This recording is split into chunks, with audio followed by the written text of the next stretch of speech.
Hi, this is Yue Li. I'm sitting here in Beijing and I will interview Alex Kuryavtsev on Sense of Place. Hi, Alex. Hi, Yue. So you have done a lot of research on Sense of Place, and can you tell us a little bit more about what Sense of Place is? Well, sense of place is a concept that comes from environmental psychology. It describes how people perceive places. So some researchers think that sense of place include place attachment and place meaning. What is the difference between place attachment and place meaning?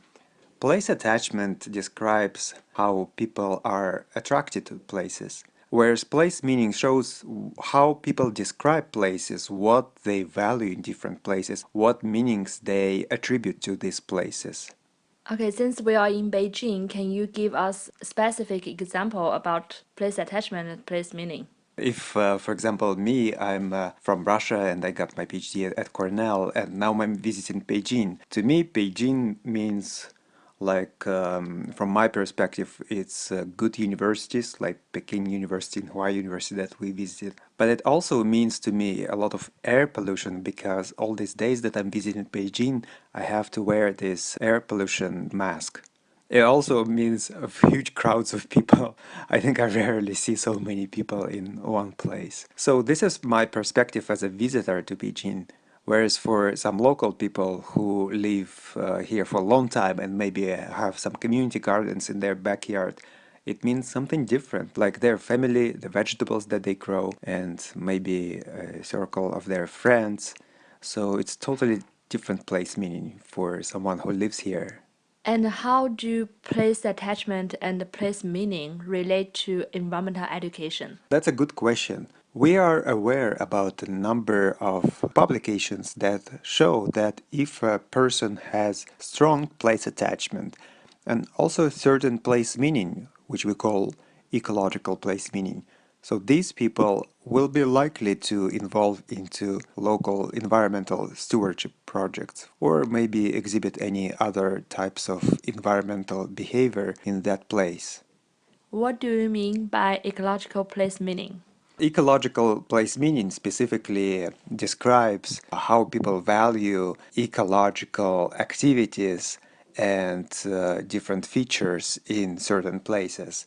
For example, if a person has a strong ecological place meaning, he or she will notice and appreciate such ecological or environmental things as environmental stewardship programs or ecosystems such as urban forest or river or maybe some animals or like urban gardens and parks. Whereas a person with a low level of ecological place meaning probably will not see ecological value or environmental value in a certain place, which can be a city or neighborhood or village or ecoregion.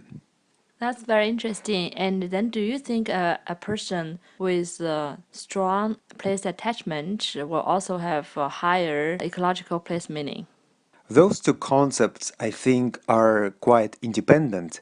I can imagine a person with a very strong place attachment who has very low ecological place meaning, and that person can be attracted to a place for any other reasons than environmental, for example, for architecture, or economy, or history, or any other features of a place.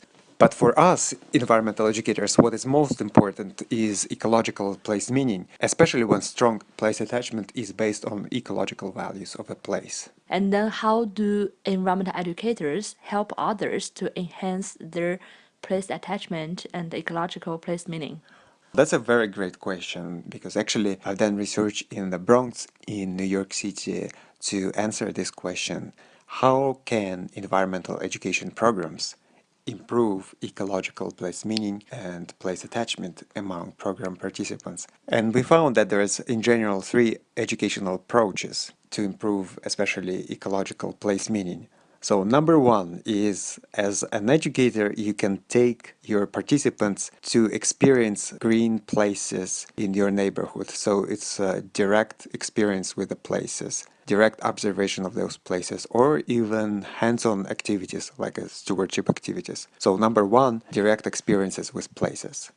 Approach number two is more social learning. We know that not all place meanings can be easily observable, so you can learn, for example, ecological place meaning by discussing environmental issues and solutions with your peers, learning from local environmental leaders, or even from books, movies, or maybe doing some interpretation and involving in environmental art.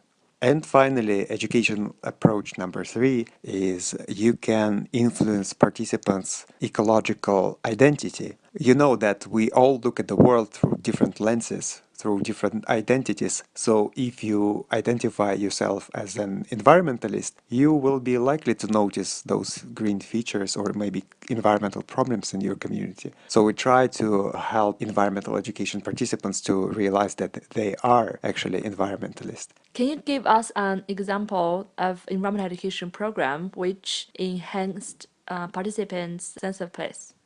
Yes, I can talk about, for example, one of the programs that I worked with in the Bronx called Rocking the Boat. So, Rocking the Boat is a non-profit organization in the South Bronx, and they work mostly with high school students and other students in the Bronx and students from other boroughs. Students build boats and they use those boats to go on the Bronx River and other rivers in the city to restore aquatic or other ecosystems. For example, they restore oyster reefs or put native grass on the river banks. And they also take community members on those boats to experience the river.